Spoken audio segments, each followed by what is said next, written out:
Tole baga nagaan gara chaanaalii kanaa dhuftan jecha namoonni chaanaalii kanaaf haaraa taatan yoo jiraatanii maqaan chaanaalii kanaa Waaqtolaa Tube jedha. Akkuma armaan gaditti iskiriinii irratti isin argisiisaa jiru maqaan chaanaalii kanaa Waaqtolaa Tube jedha. Chaanaalii kana eessatti argannaa namoota jettaniif immoo dura silkii keessan irratti yookaan laaptooppii keessan irratti yuutuubii appilikeeshinii isaa buustanii edda install gootanii booda itti aansuudhaan search baarii yuutuubii irratti maqaa iskiriinii irratti isin argisiisaa jiru kana Waaqtolaa Tube kan jedhu kana barreessuun search gootu filannoo isinii dhufe keessaati maqaan isinitti argisiisaa jiru kana iskiriinii irraati Waaqtolaa Tube jedhu kana subscribe gochuudhaan maatii chaanaalii kanaa ta'a jecha. Akkasumas hiriyoonni keessanis akka itti fayyadamaniif affeeraa jecha maqaa koo hin dagannee maqaan koo Waaqtolaa Balaachoo jedhama. Kutaa sadarkaa tokkoffaa tokko hanga 8 barattoota jiran nan barsiisa. Gaaffilee qormaataa kutaa 8ffaatiif barattoota qopheessan nan shaakalchiisa. Kana qofaas miti barattoota sadarkaa lammaffaa baratanii sagalee 12 nan barsiisa. Gaaffilee qormaataa kutaa 12ffaatiif barattoota kutaa sadarkaa lammaffaa baratan qopheessuu danda'u nan shaakalchiisa. Kanaaf akkuma Dooktarri kabajaa Artistii Alii Birraa barnoota ammas barnoota kana ta'uu qaba kaayyoon Oromootaa akkuma isaan jedhanii maatii chaanaalii kanaa ta'uudhaan barnoota keessan hordofaa jechuun dhaamsa chaanaalii kanaati. Mee kallattiidhumaan gara gaaffii keenya guyyaa har'aatti dabarru. Gaaffii guyyaa har'aa kan waliin ilaallu kutaa arfaffaadha.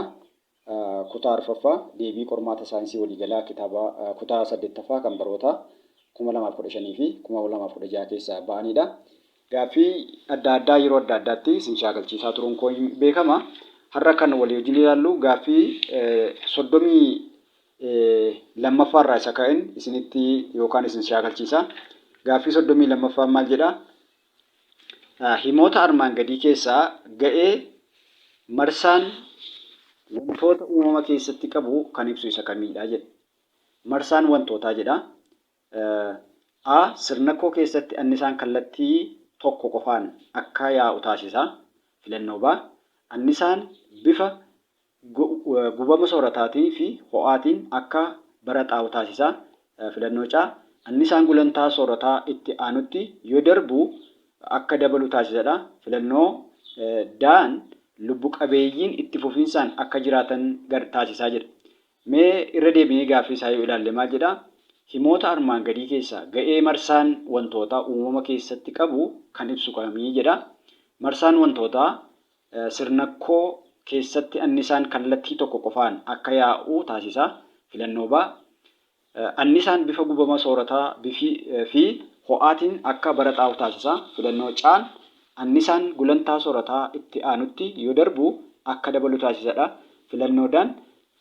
Lubbu qabeeyyiin itti fufinsaan akka jiraatu taasisaa jedha. Kanaaf akkuma dareetti barattanii marsaan wantoota uumama keessatti qabu kallattiidhaan lubbu qabeeyyiin itti fufinsaan akka jiraataniif isaan gargaara. Kanaaf deebiinsaa maal ta'a? Daarrasa jiru ta'a jechuudha. Gaaffileen itti aanu gosoota biyya armaan gadii keessaa bishaan of keessa dabarsuun gadaanaa kan ta'e kamii jedha. Egaa gosoota biyyee kutaatti barattaniittu isaan kana keessaati bishaan of keessa dabarsuun gadaanaa kan ta'e kamii jedha. Filannoo A. Biyyee supheedha. Filannoo B. Biyyee cirrachaadha. Filannoo C. Biyyee sondeedha. Filannoo D. Biyyee giraavilii jedha. Kanaaf ruqooleen biyyee suphee baay'ee walitti xixiqqoof walitti siqoo waan ta'aniif bishaan of keessa dabarsuudhaaf gadaanaadha. Kanaaf akka armaan olitti gaafatamne gosoota biyyee armaan gadii keessaa bishaan of keessa dabarsuun gadaanaa kan ta'e isa kam jedhu biyyee supheen gadaanaadha jechuudha. Kanaaf deebiin keenya maal ta'a? Filannoo A ta'a jechuudha. Gaaffileen itti aanu kanneen armaan gadii keessaa tooftaa kunuunsa biyyee kan ta'e kami jedha. Filannoo A. Lafa qonnaa tokko irratti gosa midhaanii tokko irra deddeebianii facaasuudha. Filannoo B. Qarmii midhaan lafa qonnaa irraa gubuu jedha. Filannoo C. Kallattii bubbeen bubbisuun mukeen muruudha. Filannoo D. Lafa ol ka'aa dalga qotuu jedha. Gaaffii kana yoo irra deebi'ee akkas jedha. Kanneen armaan gadii keessaa tooftaa kunuunsa biyyee kan ta'e kamii jedha. Akkaataa ittiin biyyeen kunuunfamu kan ta'e isa kamii jedhuu fi filannoo A maal jedha? Lafa qonnaa tokko irra gosa midhaan tokko irra deddeebianii facaasuudha. Filannoo B. qarmii midhaan lafa qonnaa irraa gubuu jedha. Filannoo caan kallattii bubbeen bubbisuun mukkeen muruu jedha. Filannoodhaan immoo lafa ol ka'aa dalga qotu jedha. Isaan kennaman kana keessaatii kallattiidhumaanii kunuunsa biyyeetiif yookaan kunuunsa biyyeetii fi bu'aa kan qabu lafa ol ka'aa akka biyyeen lolaan haramee hin bannee fi dalga qotudha. Isaan hafanii mancaatii kunuunsa biyyeeti malee biyyee mancaasu malee biyyee kunuunsaaf hin oolanii jechuudha. Kanaaf as keessatti kan tooftaa kunuunsa biyyee kan ta'e lafa ol ka'aa dalga qotudha jedha. Kanaaf deebiin keenya daadha. Gaaffii itti aanu. Gaaffiin itti aanu kana jedha. Kan armaan gadii keessaa hamma kaarboon daayoksayidii gara atmosfeeriitti gadi lakkifamu hir'isuuf kan oolu kami jedha. Irran deebi'a. Kanneen armaan gadii keessaa hamma kaarboon daayoksayidii gara atmosfeeriitti gadi lakkifamu hir'isuuf kan oolu kami jedha. Filannoo A madda annisaa akka soolaarii fi bubbeetti fayyadamu. Filannoo B xuraawaa manaa gara lageeniitti gadi lakkisu. Filannoo C boba'aaf dhagaa cilleetti gargaaramu. Filannoo D gubama bosonaa babal'isuu jedha. Akkuma gaaffii isaarraa hubannu kaarboon daayoksaydiin uumamuutiif yookaan jenereet ta'uudhaaf wantoonni bu'uura ta'anii waan gubaman jechuudha. Isaan filannoo kennaman keessaati aanii madda annisaa akka soolaarii fi bubbeetti fayyadamuu jedha. Maddi annisaa soolaarii fi bubbeen kallattiidhumaanii kan gubama soorataarraa dhufan waan hin taaneef isaan kun hamma kaarboon daayoksayidii qilleensa keessatti dabalamu ni hir'isuu jechuudha. Isaan hafan immoo kallattiidhumaanii amma kaarboon daayoksayidii qilleensa keessatti dabalamu waan baay'isanii fi filannoo hin taane. Kanaaf filannoon deebii sirrii qabatee jiru madda annisaa akka soolaarii fi bubbee fayyadamuun hamma kaarboon daayoksayidii gara atmosfeeriitti gadi lakkifamu waan hir'isuu fi deebiin keenya maal ta'a? A ta'a jechuudha. Gaaffii itti aanu. Gaaffiin itti aanu himoota armaan gadii keessaa faayidaa biqilootaa kan hin ibsine kami jedha. Irran deebi'a. Himoota armaan gadii keessaa faayidaa biqilootaa kan hin ibsine kami? A. Bidoollee bineensotaa ta'uun tajaajila. B. Hamma kaarboon daayoksayidii atmosfeerii keessa jiru dabala. Filannoo C dhiqama biyyee hir'isuun gabbina biyyee eega. Filannoo D meeshaalee manaa tolchuu fi qorichummaaf oola jedha. Akkuma gaaffii isaarraa hubannutti himoottan kennaman keessaa faayidaa biqilootaa ta'uu kan hin dandeenye hamma kaarboon daayoksayidii atmosfeerii keessa jiru dabala inni jedhu dogoggora jechuudha. Bidoollee bineensotaa ta'uudhaan ni tajaajila inni jedhu sirriidha. Dhiqama biyyee hir'isuun gabbina biyyee eega kan jedhu sirriidha. Meeshaalee manaaf qorichaa oomishuuf oola kan jedhu sirriidha. Kanaaf akka gaaffii kanaatti himoota armaan gadii keessaa faayidaa biqilootaa kan hin ibsine inni jedhu hamma kaarboon daayoksayidii atmosfeerii keessa jiru dabala inni jedhu sirrii waan hin taaneef filannoon deebii kana baataa jechuudha. Gaaffilee itti aanu. Gaaffileen itti aanu maal jedhaa? Gochaalee dhala namaa armaan gadii keessaa manca'iinsa bosonaa kan fidu kami jedha. Irran deebi'a. Gochaalee dhala namaa armaan gadii keessaa manca'iinsa bosonaa kan fidu kami jedha. Filannoo A mala jal'isiitiin kuduraalee fi muduraalee oomishuu. Filannoo B annisaa bubbeef ji'ootermaalii fayyadamu. Filannoo C lafa qonnaa babal'isuuf bosona ciruu fi gubuu. Filannoo D biqiloota heddumminaan dhaabuu jedha. Gochaalee dhala namaa armaan gadii keessaatii manca'iinsa bosonaa kan fidu mala jallisiitiin kuduraalee fi fuduraalee dhaabuun manca'iinsa bosonaan fidu. Annisaa bubbeef ji'ootermaalii fayyadamuun manca'iinsa bosonaan fidu. Biqiloota heddumminaan dhaabuun manca'iinsa bosonaa waan hin fidneef isaan kennaman keessaatii kan manca'iinsa bosonaa fiduuf sababa ta'uu danda'u lafa qonnaa babal'isuuf bosona ciruu fi gubuudha. Kanaaf deebiinsa caataa jechuudha. Gaaffii itti aanu. Pilaaneetota sirna soolaarii keessatti argaman qofaa kan of keessatti qabaate isa kamii jedha. Pilaaneetota sirna soolaarii keessatti argaman kan of keessatti qabaate isa kamiidha? Mee gaaffii kana deebiisaa filannoowwan dhufan isin yaabbisuu. Filannoo A Meerkuurii, Veenusii fi Eersiidha. Filannoo B lafa Maarsii fi Hawii Maayiidha. Filannoo C Makmakee, Eersii fi Neeptooniidha. Filannoo D Saatarnii, Yuuraaneesii fi Niiptoonii jedha. Mee osoo gaaffii kanaa hin deebisiin fuula dura fakkii tokko isinitti argisiisu. Fakkiin armaan gaditti kun asitti argaa jirtan kuni sirraati. Isaan kun sirna soolaarii keessatti warroota argamanidha. Aduun addana jira. Itti aansee Meerkuuriin ni jira, Veenusiin ni jira, lafa jedha, Maarsii jedha. Isaan kun asirratti argaman hundi isaanii sirna soolaarii keessatti warra argamanidha. Xinnoo kaameraan koo sirna soolaarii ishee jettu bakkeetti waan hambisee jiruuf malee sirna soolaarii ammoota warroota as keessatti argaman kana kan of keessatti hammateedha jedha. Kanaafi gara gaaffii keenyaatti yoo deebine sirna soolaarii keessatti argaman qofaa kan of keessatti hammate Saatarnii, Yuuraanusii fi Niiptooniidha. Isaan filannoo A, B fi C maaliif hin taane Meerkuuriin, Veenusiin yeroo sirna soolaarii keessatti argamanii, Eersiin pilaanetoota hammaan duwaarfizimii warra jedhamu, duwaarfii warra jedhamanidha. Warra duwaarfii jedhamu wanta ta'eef pilaanetoota keessatti hin qoodamanii jechuudha. Filannoo B keessatti immoo hawaa mi'aa kan jedhu kuni keessan galu, sirna soolaarii keessan galu. Caarra kan jiru immoo makmakee Eersiif kan jedhu filannoo yookaan sirna soolaarii keessan galanii. Kanaafi sirna gaaffilee armaan gadii keessaatti pilaanetoota sirna soolaarii keessatti argaman qofaa kan of keessatti hammate isa kamii kan jedhuutii fi Saatarnii, Yuuraanusii fi Niiptoonii ta'a jechuudha. Gaaffilee itti aanu. Pilaanetiin aduutti aantee argamtu isa kamiidha jedha. Gaaffii 39ffaa. Pilaanetiin aduutti aantee argamtu isa kamiidha jedha. Filannoo A Meerkuurii, filannoo B Maarsii, filannoo C Yuuraanusii, filannoo D Neeptoonii. Mee fakkii armaan olitti isinitti agarsiisee yeroo tokkorraa deebi'u. Amma sirna soolaarii keessatti aduun ishee kana seenterii irratti yookaan walakkeessa kan jirtudha. Isinitti argisiisaa jira. Itti aansee kan jiru maalidha? Meerkuuriidha. Itti aansee kan jiru Veenusiidha. Itti aansee sadaffaa irratti kan jiru lafa jechuudha.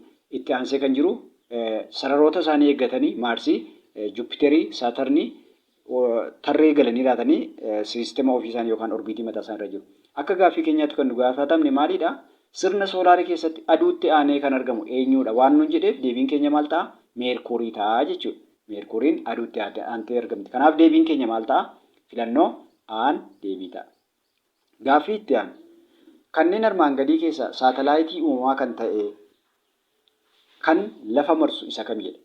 Saatalaayitii uumamaa ta'ee kan lafa marsu isa kamidha? A. Urjii, B. Addeessa, C. Aduu, D. Saatalaayitii fakkii lafaa kaasuudha. Akka gaaffii kanaatti saatalaayitii uumamaa kan ta'e saatalaayitii uumamaa ta'e kan filannoo keenya akka inni danqamu godhe, isaan kan akka danqamu kan godhe maalidha?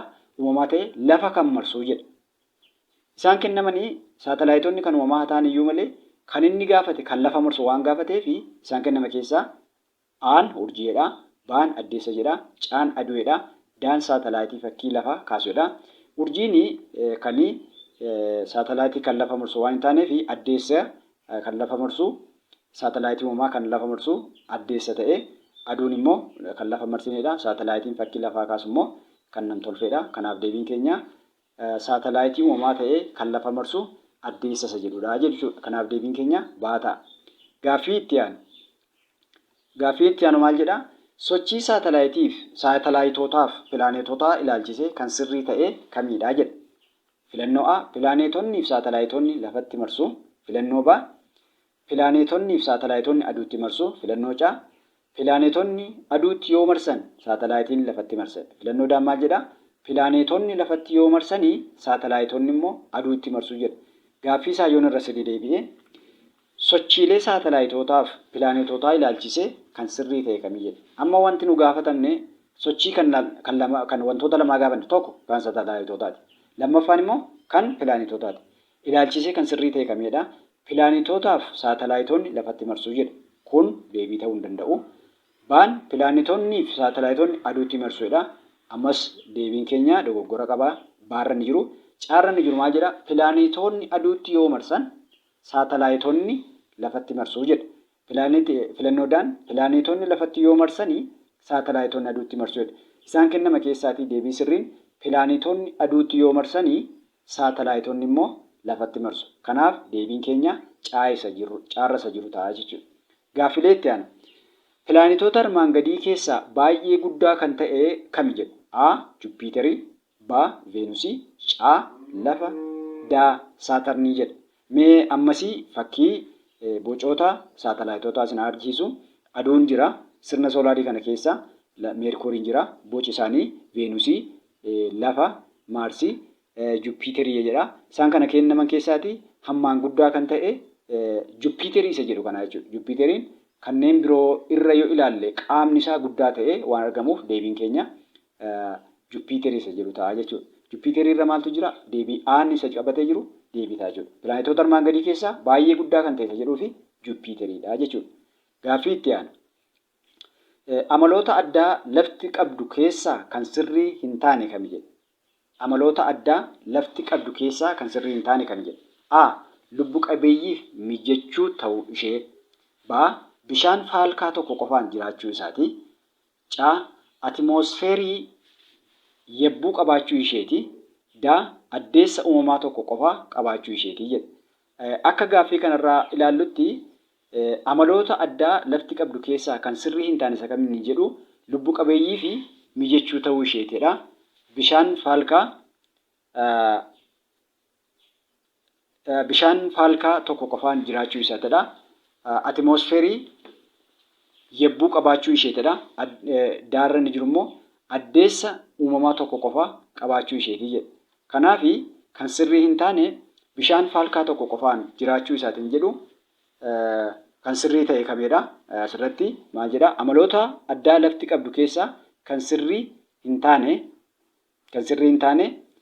maal jedha? Bishaan faalkaa tokko qofaan jiraachuu isaati jedha. Bishaan faalkaa tokko qofaan jiraatu osoo hin taane faalkaa jajjaboon bifa cabbiin jiraachuu danda'a.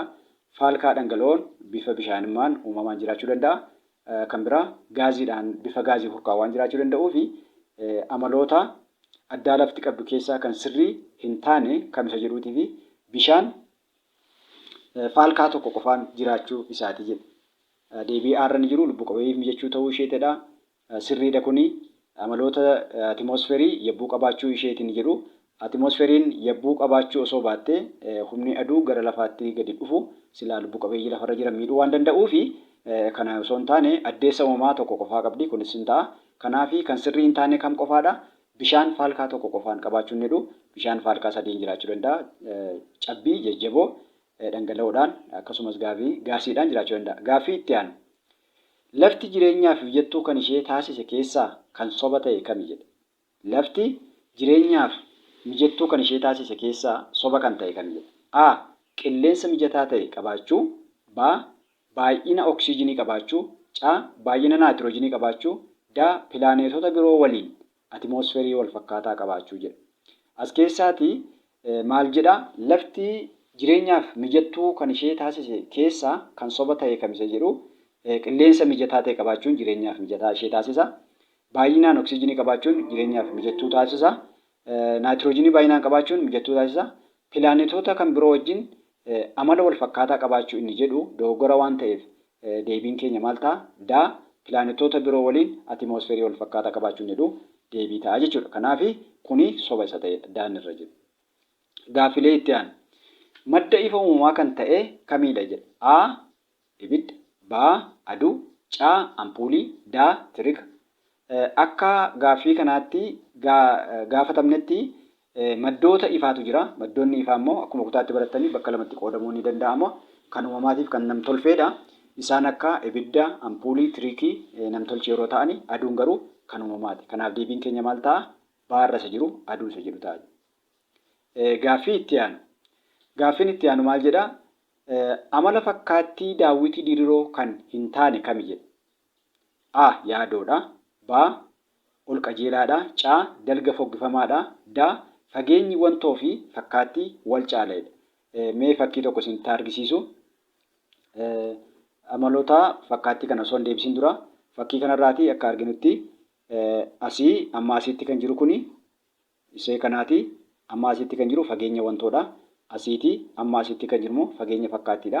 Kanaaf daawwitii diriiraan jedha. Xinnoo kaameraan koo daawwitii diriiraa isa jiru mata dureen jalaa hambisee jira dhiifama. Akka fakkii kanarratti arginutti fageenyi wantoo asirraa seentimeetira 10 ta'a osoo ta'e fageenyi fakkaattiis ammuma isaa ta'a jechuudha. Seentimeetira 10 ta'a jechuudha. Kanaaf gaaffilee gaafatamne kana keessaati amala fakkaattii diriiroo kan hin taane kami jedha? Yaadoodha. Ol qajeelaadha. dalga foggifamaadha. Fageenyi wantoo fi fakkaattii wal caalaa jedha. Kanaaf asii maaltu jira? Wantootu jira. Wantoon kun fakkaattiin ishee dhuftee dalga foggifamtee jirti. Lammaffaa immoo maal taatee jirti? Ol qajeeltee jirti. Kanaaf akka gaaffii gaafatamne kanarratti kan sirrii hin taane isa jedhuutii fi kan sirrii hin taane kamisa jedhuutii fi fageenyi wantoo fi fakkaattii wal caala isa jedhudha jechuudha. Walumaa gala har'aa gaaffilee barattoota kutaa 8ffaa qormaataaf ga'oomsuu danda'anii kan baroota 2015 fi 2016 keessaa kanneen filadhee isin shaakalchiisaa ture kanneen armaan olii fakkaata. Gaaffii yookaan yaada yoo qabaattanii naa barreessuu hin dagatinaa.